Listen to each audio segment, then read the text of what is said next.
প্রিয় দর্শক, স্বাগত জানাচ্ছি আজকের আলোচনায়। সবাইকে শুভেচ্ছা জানাচ্ছি ইংরেজি নববর্ষের। বিদায় নিচ্ছে বহুল আলোচিত 2025। আসছে 2026 সাল। নতুন সম্ভাবনা নিয়ে এগিয়ে আসছে নতুন এই বছর। 2025 সালের নানা ঘটনাবলী নিয়ে আমরা আজকে সাজিয়েছি বর্ষ পরিক্রমা। আমরা আলোচনা করব 2025 সাল কেমন ছিল, বাংলাদেশের অর্থনীতি, রাজনীতি, সমাজনীতি, আন্তর্জাতিক সম্পর্ক, দেশের অভ্যন্তরীণ অবস্থা, এসব বিষয় নিয়ে। 2025 সাল বাংলাদেশের জন্য ছিল গত কয়েক দশকের মধ্যে সবচেয়ে নাটকীয় পরিবর্তনের বছর। বছরের শেষ প্রান্তে এসে তাকালে দেখা যায় রাজনীতিতে এক মহাকালের বিদায়, অর্থনীতির ভঙ্গুদশা সামলানোর আপ্রাণ চেষ্টা এবং আন্তর্জাতিক অঙ্গনে ভারতের সাথে দূরত্ব সৃষ্টি এবং নতুন বন্ধুত্বের হাতছানি ছিল। বিশ্লেষকরা বলছেন 2025 সাল ছিল বাংলাদেশের জন্য এক অগ্নি পরীক্ষার বছর। 2025 সালের রাজনীতিতে সবচেয়ে বড় স্তম্ভিত করার মতো ঘটনা ছিল দেশের 3 বারের প্রধানমন্ত্রী ও বিএনপির চেয়ারপারসন বেগম খালেদা জিয়ার মৃত্যু। 30 ডিসেম্বর রাজধানীর এবারকের হাসপাতালে দীর্ঘ অসুস্থতার পর তার বিদায় বাংলাদেশের রাজনীতিতে এক বিশাল শূন্যতা তৈরি করে। তার মৃত্যুতে সরকার 3 দিনের শোক দিবস ঘোষণা করে। বিরোধী শিবিরে এটি আবেগীয় ঐক্য তৈরি করলেও রাজনীতিতে তার আপসীন উত্তরাধিকার কে হবেন তা নিয়ে নতুন সমীকরণ শুরু হয়। 2024 সালের গণ অভ্যুত্থানের পর 2025 সালে আওয়ামী লীগকে অনেকটা কোণঠাসা অবস্থায় দেখা যায়। মে মাসে দলটি সকল কার্যক্রম সাময়িকভাবে স্থগিত করার পর জাতীয় আন্তর্জাতিকভাবে নানাভাবে বিষয়টি নিয়ে আলোচিত এবং সমালোচিত হয়েছে। 2025 সালে ছাত্র নেতৃত্বাধীন জাতীয় নাগরিক পার্টি এনসিপির মতো ডানপন্থী নতুন রাজনৈতিক শক্তির পদচারণা ছিল চোখে পড়ার মতো। 2025 সাল জুড়ে আলোচনার কেন্দ্র ছিল নির্বাচনের সময়সীমা। ডক্টর মোহাম্মদ ইউনূসের নেতৃত্বাধীন অন্তর্বর্তীকালীন সরকার রাষ্ট্রীয় সংস্কারকে অগ্রাধিকার দিলেও রাজনৈতিক দলগুলো নির্বাচনের জন্য চাপ বাড়িয়েছিল পুরো বছর ব্যাপী।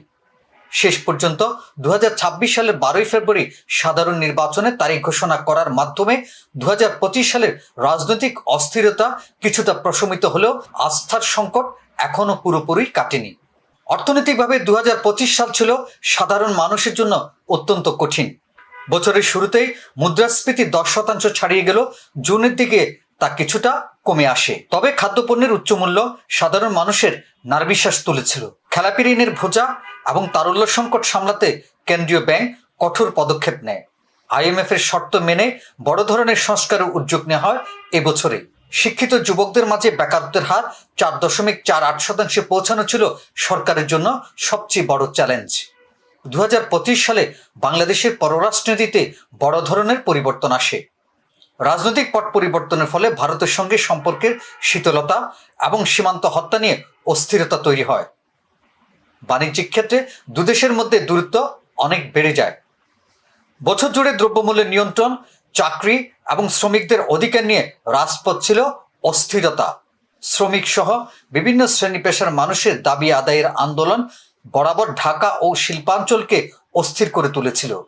2025 সাল বাংলাদেশের জন্য ছিল অর্থনৈতিকভাবে এক মিশ্র অভিজ্ঞতার বছর।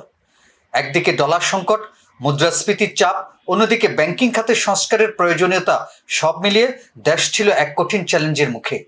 সাধারণ মানুষের দৈনন্দিন জীবনের সবচেয়ে বড় সমস্যা মুদ্রাস্ফীতিতে। 2025 সালের শুরুতেই মুদ্রাস্ফীতি ছিল 10%-এর বেশি। প্রথম প্রান্তিকে 10.2% পৌঁছালেও সরকারের কঠোর মনিটরিং এবং বৈশ্বিক কমোডিটি প্রাইসের অস্থিতিশীলতার কারণে বছরের শেষ দিকে তা 8.8% নেমে আসে। তবু নিত্য প্রয়োজনীয় পণ্যের উচ্চ মূল্য সাধারণ মানুষের ক্রয় ক্ষমতাকে মারাত্মকভাবে ক্ষতিগ্রস্ত করেছে। 2025 সালে বাংলাদেশের জিডিপি প্রবৃদ্ধি প্রকলিত হয়েছে 6.0%, যা আগের বছরের তুলনায় কিছুটা কম হলেও বৈশ্বিক অর্থনৈতিক মন্দা ও অভ্যন্তরীণ অস্থিরতার প্রেক্ষাপটে একে সন্তোষজনক বলছেন অর্থনীতিবিদরা। তবে বৈদেশিক মুদ্রা রিজার্ভ ছিল উদ্বেগের কারণ। বছর শেষে প্রান্তিক রিজার্ভ কমে দাঁড়িয়েছে প্রায় $25 বিলিয়ন, যা আমদানি ব্যয় মেটাতে এক বড় চ্যালেঞ্জ তৈরি করবে। প্রবাসী বাংলাদেশিদের পাঠানো রেমিটেন্স ছিল দেশের অর্থনীতির অন্যতম চালিকা শক্তি। 2025 সালে প্রায় $23 বিলিয়ন রেমিটেন্স এসেছে, যা ডলার সংকট মোকাবেলায় কিছুটা হলেও সাহায্য করেছে। একই সাথে রপ্তানি আয়ও গত বছরের তুলনায় বেড়ে $50 বিলিয়ন রপ্তানি আয় অর্জিত হয়েছে, যার সিংহভাগে এসেছে তৈরি পোশাক শিল্প খাত। 2025 সালে সামগ্রিক বেকারত্বের হার ছিল 4.8%।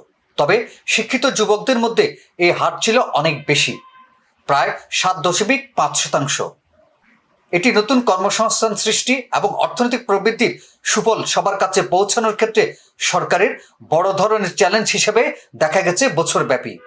2025 সাল ছিল বাংলাদেশের অর্থনীতির জন্য এক অগ্নি পরীক্ষার বছর।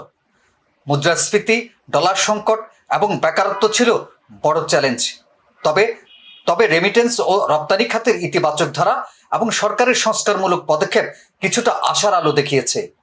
নতুন বছরে এই চ্যালেঞ্জগুলো কিভাবে মোকাবেলা করা হয় এবং তার উপর নির্ভর করবে বাংলাদেশের আগামী দিনের অর্থনীতির ভবিষ্যৎ। আজ এ পর্যন্ত। আগামীতে কথা হবে অন্য কোনো বিষয় নিয়ে। সে পর্যন্ত ভালো থাকুন, সুস্থ থাকুন।